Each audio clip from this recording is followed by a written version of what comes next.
Welcome to our lessons. We're going to take a look at a special type of composition called explanation or expository composition. I know most of you may not be familiar with this, but it is simple. So it's just expanding on something or some skills that you already have. And of course, if you are preparing for mathematics, don't forget to get our exam data pamphlet. And also, if you're preparing for English, we have got this that has all types of compositions, examples, tips in video form, and of course, notes with exam questions all answered. Imagine composition all answered. So make sure that you get them. So what is an explanation or expository composition? So this involves providing clear and detailed information about a specific topic or concept. Okay, so here's a step-by-step guide on how to write such a composition. So it's all about providing clear and detailed information about a specific topic or concept. In short, you explain. Okay, so you start with the title. So such kind of questions can be like explain how someone can cook, can prepare shima, or it can be explain the process of photosynthesis. Of course, such cannot come, just an example. It can also be explain how you can move from Lusaka to Livingstone. Okay, you can explain how to do something, you can explain an idea, you can explain by giving directions. It is difficult if you have never done it before to give explanations, but if you have done it once or twice, it is easier. Okay, so first you start with the title, where you can write the same question, you write it as the title, or for example, if it's to explain how to cook shima, you can say how to cook shima, or an explanation of how to cook shima. Okay, so it can be something as simple as the process of photosynthesis, okay, or how to cook shima, okay, how to prepare shima. So these can be titles as simple as that, okay, or any creative way you can do it, but make sure that you don't mislead the person who's going to read your composition. Okay, so actually, before we can even start talking about the title, remember all compositions you need proper planning. So behind the scenes, on a rough paper, do your planning. Okay, think about what they have asked you to explain, and of course, choose this question if you understand the steps. Okay, I've seen this question coming in section B where it was compulsory, but the points were given. Okay, in that case, organize your points, okay, in stages. Okay, so that you know that, okay, there's this stage, this stage, this stage, this stage. Then each stage, of course, should be expanded. Okay, each stage should be expanded, and each stage of the process should represent a paragraph, or should make a paragraph. Okay, so with that, uh, so this is what I'm from saying. The entire process, you have to break it down into stages. Okay, divide the explanation into clear and logical sections or steps. Each section should focus on a specific aspect or subtopic related to your main topic. Okay, so you can do this on a rough paper for planning. So here is, for example, let's say you are trying to explain the process of photosynthesis. So you can explain it by, if you understand the process of photosynthesis, if you have done biology, or if you are doing biology, it's going to be easier. So example one, so if we say we want to explain the process of photosynthesis, we can say we have section 1 or paragraph 1 where we're going to do overview of photosynthesis. Okay, which is just the summary of what photosynthesis is all about. Then next, we'll talk about the part where in photosynthesis, where the equation comes in. Okay, we explain the equation, then we can go to another section where we'll talk about the actual process now. Okay, so that people can understand how the equation actually occurs. Okay, Then after that, we can go to the last one where we can talk about factors affecting photosynthesis. Okay, so we can make sure that each of this section is a paragraph on its own, or if not, you can make it 2 paragraphs. Okay, so that's how to do. Let's go to a process that all of us understand, and of course, I mean those who have cooked nshima before, how to prepare nshima. Okay, so the first stage you can talk about utensils. Okay, what are you supposed to have? Okay, so you can talk about utensils to use. You can talk about how to make the paste. Okay, in vernacular, in Nyanja we say kuvuvira. So you can talk about that as a stage, or maybe you can talk about how to boil water. Okay, then another section you can talk about hardening of the paste into nshima, which we call in vernacular or Nyanja as kutyakula. Okay, then after that, how to save the nshima. Okay, so utensils to use, we know. We'll talk about pots, we'll talk about the wooden stick, also called mtiko in vernacular. Okay, we'll talk about the brazier or the stove maybe. Okay, so it's a paragraph that is going to have all these parts. Okay, it's a paragraph that's going to talk about the need for a stove, a brazier, the need for a pot, the need for a wooden stick. Okay, then paste making, we talk about putting water in a pot, boiling that water, then adding meal while stirring. Okay, so this is the planning process before you start writing. Okay, then after that, now you can go to actual writing. Okay, so now in the actual writing, in the paragraphs, you provide detailed information. Okay, so in each section, provide detailed explanations, definitions, and descriptions where possible. Use clear language and provide examples or analogies to aid understanding. Okay, so when you're explaining, the person who's going to read your explanation doesn't understand what's happening, so you have to make sure to use simple language for them to understand.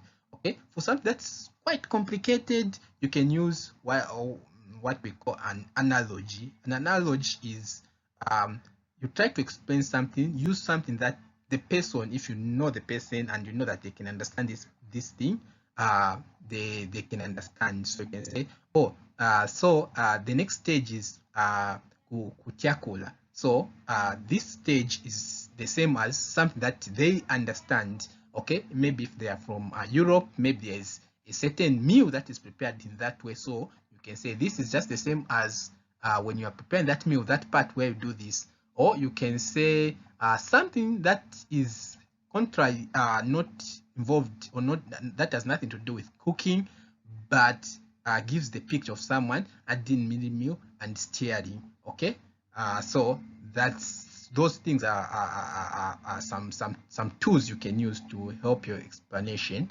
to be easy to grasp. Okay, so use clear language, provide examples or analogies to aid understanding. Okay.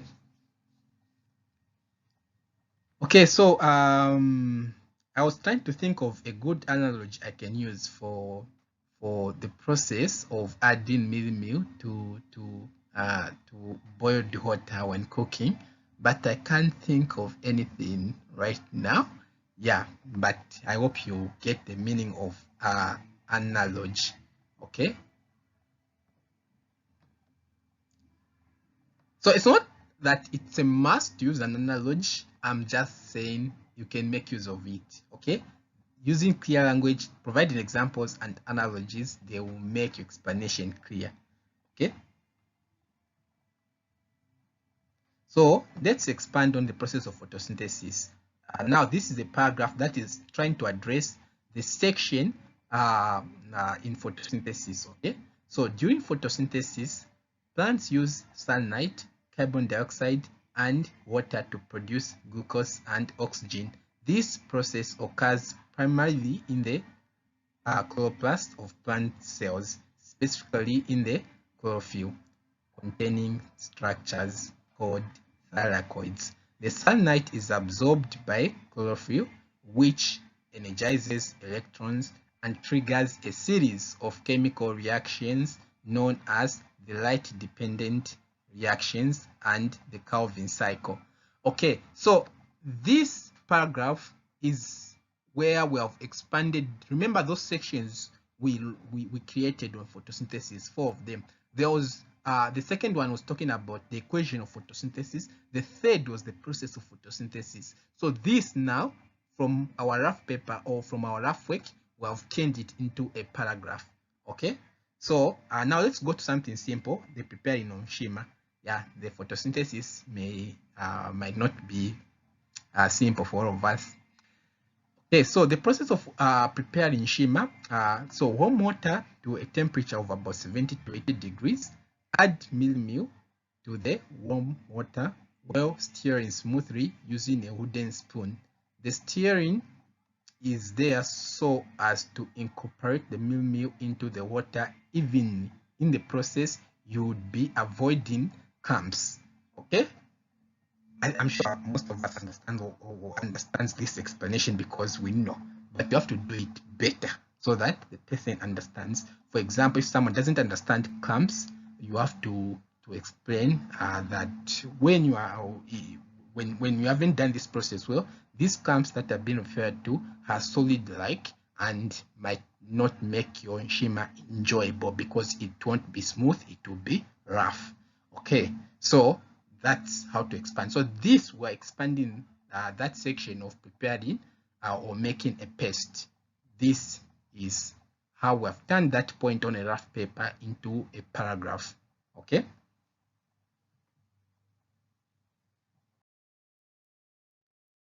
So after that, when you are done explaining, you have to conclude. So you have to summarize the key points of your explanation and emphasize its significance. You can also suggest further reading or provide additional resources for those interested in learning more. So you can summarize the key points, or you can just emphasize on the importance of the steps, the explanation that you have given, and if possible, you can suggest further reading or further sites where they can get information. Or you can, for example, for Shima, you can say you can go on YouTube and watch this video if there is a video of someone explaining how to cook Shima. Okay. So here's an example of the conclusion. We'll start with the process of photosynthesis. Okay. So in summary, photosynthesis is a fundamental process that sustains life on Earth by producing oxygen and providing energy for plants and consequently for all living organisms.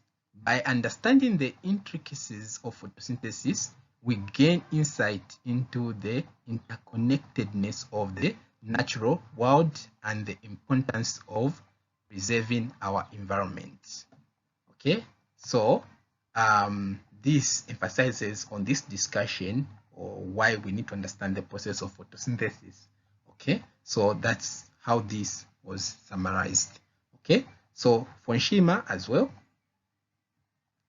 So for Shima, why should someone learn how to cook Shima? Okay, so here is how we summarize it. Due to how important this meal is to most Zambians, it has to be prepared as exactly described. Any step that won't be followed properly may result in a Shima that no Zambian can enjoy. I would encourage that you check out videos on YouTube which shows how it's prepared. Okay, so here, of course, there is an emphasis on why this explanation need to be followed, and there is also guidance on where you can get further information. Okay, so of course, both of these, they don't have a summary of the processes. Okay, so that's by a summary, I mean each step summarized, but these are good conclusions as well. So let's now do a full composition, how to prepare nshima. So that's our title there.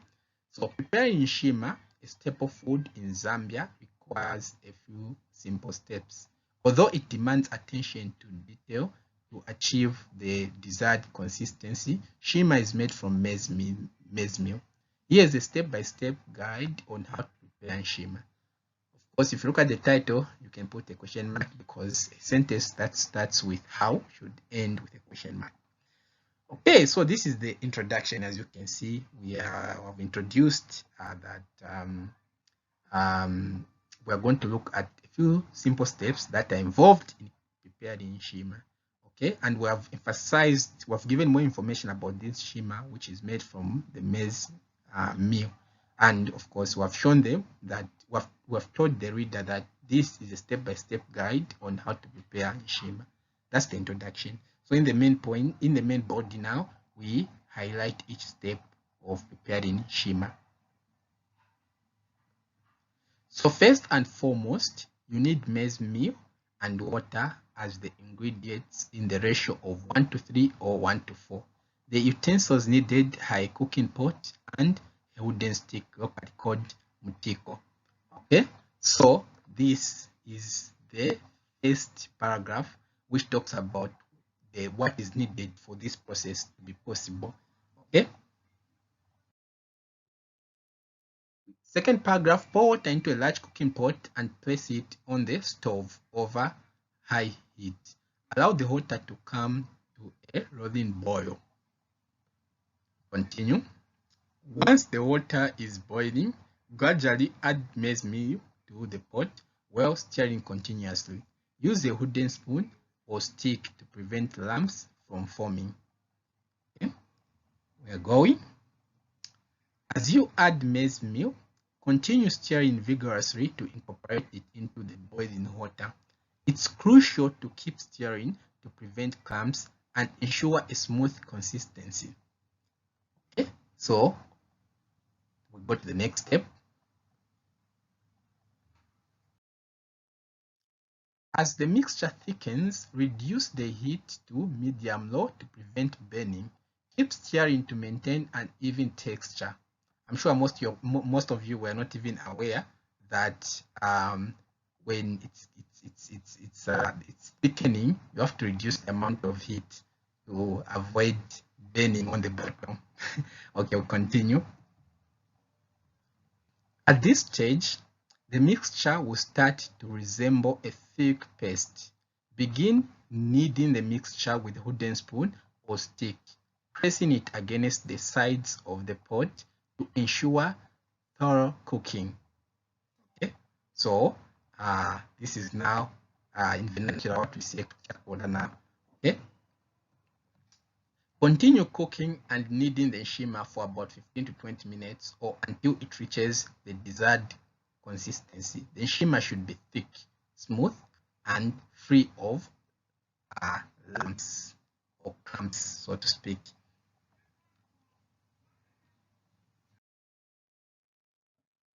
To test if the shima is ready, take a small portion and roll it into a ball in your hand. If it holds its shape without sticking or falling apart, it's done. Okay, so this is the test of if the steps have been followed properly. Once the shima is cooked, remove the pot from the heat and transfer the shima to a serving bowl. Traditionally, shima is served alongside relishes such as vegetables, meats, or fish. Stirring is essential throughout the cooking process to ensure a smooth texture and prevent burning. So this is an emphasis on all the steps. Shima is best served hot and eaten with your hands. Pinch off small portions of shima, roll them into balls, and use them to scoop up the relish.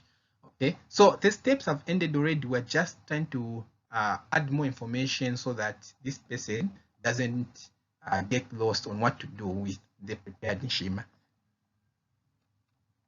Of course, we just want to buy more words so that we attain 250 to 350 words.